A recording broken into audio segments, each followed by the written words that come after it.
I'm Staff Sergeant B from iguardcalifornia.com. I'm a recruiter with the California Army National Guard.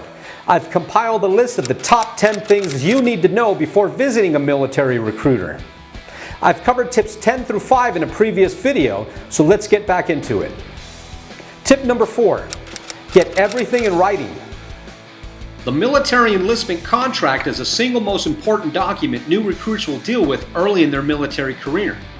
The enlistment contract outlines in detail the who, what, where, and when of your initial enlistment period.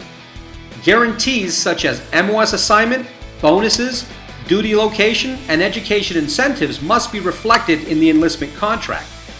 If you're unfamiliar with military contracts or don't understand portions of it, ask your recruiter to explain it to you in further detail. Ensure that everything you were promised or told that you were entitled to is in your enlistment contract.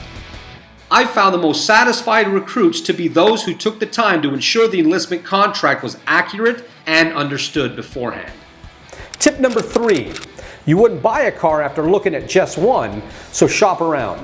Potential recruits can and should talk to recruiters from multiple branches to compare opportunities.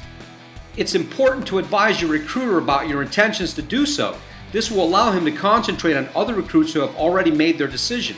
By shopping around, you'll discover how each branch offers different opportunities and challenges and which one is the right choice for you. Tip number 2, this is your career, join for the right reasons. Sooner or later, you'll have to decide which branch is right for you. Along the way, you'll probably meet a recruiter who impressed you and perhaps a few who didn't. It's important that you not choose your military service based on your perception of the recruiter's quality. Each of the services have top-notch recruiters, and your decision to join a specific branch shouldn't be based on who impressed you the most. Don't make a decision based on emotion. Your decision should be based off of your specific reasons and desires to serve. Tip number 1, that sergeant sitting across the desk in the recruiter's chair may seem intimidating at first, but don't be afraid to speak your mind. Military recruiters are some of the busiest professionals around. It's not uncommon for some recruiters to work 12-hour days for weeks at a time. We're constantly meeting potential recruits, processing new applicants, and following up with those interested in joining, and all the while trying to find the time to fit family into the equation.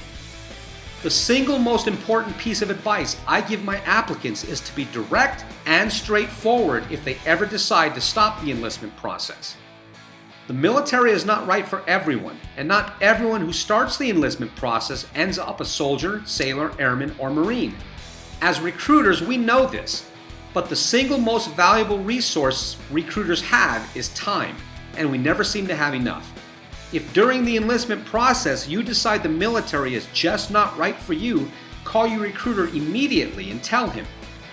As a recruiter, I never like losing an applicant, but I respect the individual's courage to come forth and make the best decision for his future.